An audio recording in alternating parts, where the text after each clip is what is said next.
اور اگر ہم اور آپ دیکھیں گے نا تو میری اور آپ کی زندگی کی ایک بہت بڑی سچائی یہ ہے کہ میری اور آپ کی زندگی میں سکون و اطمینان جیسا ہونا چاہیے یہ جتنا ہو سکتا ہے اتنا نہیں اللہ کے بندے. ورنہ قرآن میں تو اللہ تعالیٰ نے کہا ہے نا بیوی آنکھوں کی ٹھنڈک ہے، اولاد آنکھوں کی ٹھنڈک ہے. اللہ تبارک و تعالیٰ نے ہم اور آپ کو یہ بتایا کہ مومن جہاں ہوتا ہے اس سے سب کا بھلائی ہوتا ہے. اس کا مطلب یہ ہوا کہ سارے لوگوں سے ہمارا فائدہ ہی ہونا چاہیے، ہمارا ہم سے کسی کا نقصان نہیں ہونا چاہیے. لیکن ہمارے سماج میں ایسا ہوتا نہیں ہے. کیوں نہیں ہوتا ہے؟ وجہ اس کی یہ اللہ کے بندوں کہ ہم نے اصل میں اس دین پر عمل کرنے کی برکت کو سمجھا ہی نہیں. اس دین کو اپنانے کے نتیجے میں جو اللہ تعالیٰ کی طرف سے خیر آئے گا نا اسے ہم نے پہچانا ہی نہیں ہے. علامہ ابن قیم رحمۃ اللہ علیہ ابن قیم رحمۃ اللہ علیہ ایک بڑی اہم بات بتاتے ہیں. میں وہ اس بات کا حوالہ دے کر ایک بڑی حقیقت آپ کے سامنے رکھتا ہوں. ابن قیم رحمۃ اللہ علیہ نے لکھا ہے کہ جو بندہ اللہ تعالیٰ کو یاد کرنے کی عادت ہو جاتی ہے، جسے اللہ تعالیٰ سے تعلق مضبوط جس کا ہو جاتا ہے، جس کا اللہ تعالیٰ کے ذکر سے رشتہ مضبوط ہوتا ہے نا، وہ بندہ جب ذکر سے اسے تھوڑی دیر کے لیے مشغول کر دیا جائے، یعنی مان لے ایک آدمی نمازوں کا پابند ہے لیکن کہیں پھنس گیا، مسجد کو نماز کے لیے نہیں پہنچ سکا. کوئی آدمی قرآن کی تلاوت کا عادی ہے لیکن کسی دن اتنا مصروف ہو گیا قرآن کی تلاوت نہیں کر سکا. کوئی بھی عبادت اللہ تعالیٰ کی کرنے والا بندہ اللہ کے ذکر سے جب اسے غافل کر دیا جائے اس کی مثال ویسی ہی ہوتی ہے جیسے پانی سے مچھلی کو نکال کے باہر ڈالے تو مچھلی تڑپتی ہے. ابن قیم نے لکھا ہے ایمان والے کی روح ویسے ہی تڑپتی ہے جب وہ اللہ تعالیٰ سے دور جاتا ہے.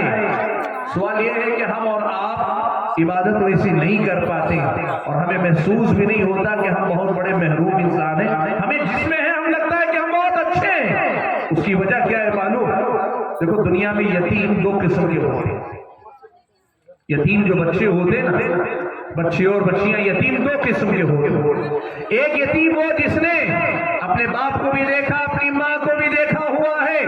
ایک زمانے کے بعد 4 سال 5 سال بچپن میں اس نے اپنے ماں باپ کو دیکھا، ماں باپ کے لاڑو پیار کو بھی دیکھا. سب کچھ دیکھنے کے بعد ماں باپ کا انتقال ہو گیا، اب وہ یتیم ہو گیا. اب اسے محسوس ہوتا ہے ماں کی طرح کوئی پیار کرنے والی نہیں، باپ کی طرح کوئی سر پہ ہاتھ پھیرنے والا نہیں. یہ یتیم بچہ محسوس کرتا ہے میں یتیم ہو گیا. اور دوسرا یتیم بچہ وہ ہوتا ہے جس نے پیدائش سے پہلے باپ کھو دیا ہو اور پیدائش کے ساتھ ماں کھو گئی. اس نے کبھی ہوش کی حالت میں اپنے ماں باپ کو دیکھا نہیں، ماں کی ممتا کیا ہوتی ہے، باپ کا دست شفقت کیا ہوتا اس نے دیکھا ہی نہیں ہے. اب یہ بچہ بھی یتیم ہے، اس کی زندگی میں بھی محرومیاں ہیں، اس کی زندگی میں بھی بہت ساری کمی ہے، لیکن اسے سمجھ میں نہیں آتا کہ میں محروم ہوں. کیوں محروم ہوں؟ واقعی معنوں میں جو مجھے کمی اندر محسوس ہوتی ہے وہ ماں کی ممتا کی کمی ہے، وہ باپ کی شفقت کی کمی ہے، وہ محسوس نہیں کر پاتا ہے. آج میں آپ کو بتاؤں ہم ایسے ہی دوسرے قسم کے یتیم ہیں. ہم نے کبھی اللہ تعالیٰ کی رحمتوں کا برکتوں کا تجربہ کیا ہی نہیں ہے. ہم اللہ کی بندگی کرتے، اللہ کی رحمتوں کا مزہ چکھا ہوتا، اللہ تعالیٰ کی طرف سے آنے والی برکتوں کو دیکھا ہوتا، اپنی زندگی میں سکون اور اطمینان ہم نے پایا ہوتا، اور پھر اچانک یہ چھن جاتا نا تو ہمیں محسوس ہوتا کہ ہم کتنے بدقسمت ہیں، کتنے محروم ہیں. لیکن مسئلہ یہ ہے ہم پہلے قسم کے نہیں دوسرے قسم کے یتیم ہیں. ہم نے آنکھ کھولی ہی ہے تو محرومی میں، اس لیے ابھی ہمیں معلوم نہیں ہے کہ اللہ تعالیٰ کے دین پر عمل کرنے کے نتیجے میں جو برکت آئے گی، جو خیر آئے گا وہ کیا ہوتا ہے ہمیں نہیں معلوم ہے. بھائیو بات کو میں زیادہ پھیلانے کے بجائے میں نکات کی شکل میں بولنا چاہتا ہوں. میں نے کہا سب سے پہلی بات میں نے کہی اللہ نے ہم اور آپ کو اپنی بندگی کے لیے پیدا کیا. اب یہ بندگی اگر ہم کریں گے آخرت میں تو کامیابی ملے گی، لیکن آخرت سے پہلے اللہ تعالیٰ اس دنیا میں نے کہا سکون ملے گا، اطمینان ملے گا، تسلی ملے گی، اللہ تعالیٰ کی طرف سے رحمتیں اتریں گی، برکتیں آئیں گی، ہماری اور آپ کی زندگی میں خوشحالی رہے گی، یہ سب کچھ رہے گی. لیکن یاد رکھنا صرف اتنا ہی نہیں، اللہ تعالیٰ ہم اور آپ کو اندرونی طور پر اتنا طاقتور بنائے گا، اتنا طاقتور بنائے گا کہ اس طاقت کے مقابلے میں بڑے سے بڑا طاقتور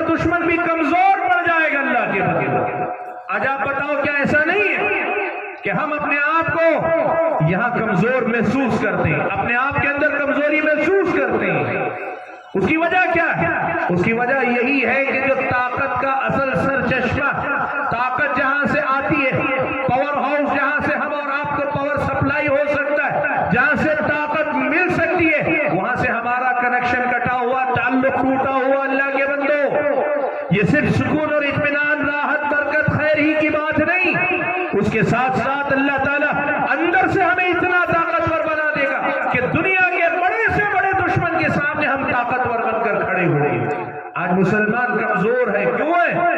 اس کی وجہ یہ ہے کہ ہم نے اصل طاقت جہاں سے حاصل کرنی وہ نہیں حاصل کی، اور یہ نہیں حاصل کر کے آپ بڑا گروپ بنا لو، بڑی پارٹی بنا لو، دیکھنے میں لوگ زیادہ نظر آئیں گے لیکن اصل طاقت پھر بھی نہیں آئے گی۔ میں دو مثالیں آپ کے سامنے دیتا ہوں۔ آپ نے فرعون کے بارے میں سنا، اتنا بڑا بادشاہ، اتنا بڑا حکمران، اتنا بڑا زبردست ظالم حکمران کہ پوری کی پوری قوم کو، بنی اسرائیل کو اس نے غلام بنا لیا تھا، مظلوم بنا کے رکھا تھا، سب پر ظلم کیا کرتا تھا۔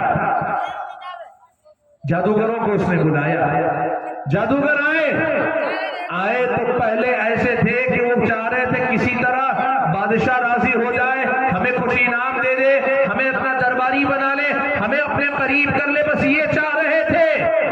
یہ وہ وقت تھا جب وہ ایمان نہیں لائے تھے۔ حضرت موسیٰ سے مقابلہ ہوا، ہار گئے، اور ان کو سمجھ میں آ گیا کہ حضرت موسیٰ جو بات بتا رہے ہیں وہ جادو نہیں ہے، وہ جادو نہیں، وہ سچا اور صحیح دین ہے۔ سمجھ میں آ گیا تو حضرت موسیٰ پہ ایمان لے آئے۔ اب فرعون نے ان جادوگروں کو ڈرایا، کہا میں تمہارے ہاتھ پیر کاٹ دوں گا، میں تمہیں سولی پہ چڑھا دوں گا، میں تمہیں جان سے مار دوں گا۔ اب آپ بتاؤ، جو آدمی بادشاہ کے قریب جانا چاہ رہے تھے، یہ جو سارے تھے دنیا کے طلبگار بن کر آئے تھے، بادشاہ سے انعام چاہ رہے تھے، بادشاہ کے پاس مقام چاہ رہے تھے، درباری بننا چاہ رہے تھے، لیکن جب ایک مرتبہ ایمان لے آئے نا، اتنے مضبوط ہو گئے کہ فرعون سے بھی کہا تیرا من جو چاہے تو کر لے، تیرے دل میں جو آئے تو کر لے، تو ہمیں اپنے مقصد سے، اپنے ایمان سے نہیں پھیر سکتا۔ جو دین ہمیں مل گیا، جو چیز ہمیں مل گئی، اس سے تو ہمیں پھیر نہیں سکتا۔ آپ ذرا سوچئے، آدمی وہی، لوگ وہی ہیں، اور تھوڑی دیر کا فرق ہے۔ تھوڑی دیر پہلے بادشاہ کے پاس عاجز، کمزور بن کر کھڑے تھے، اور تھوڑی ہی دیر بعد بادشاہ کے سامنے جوابر بن کر کھڑے ہیں۔ یہ کیا بات ہے بھائیو؟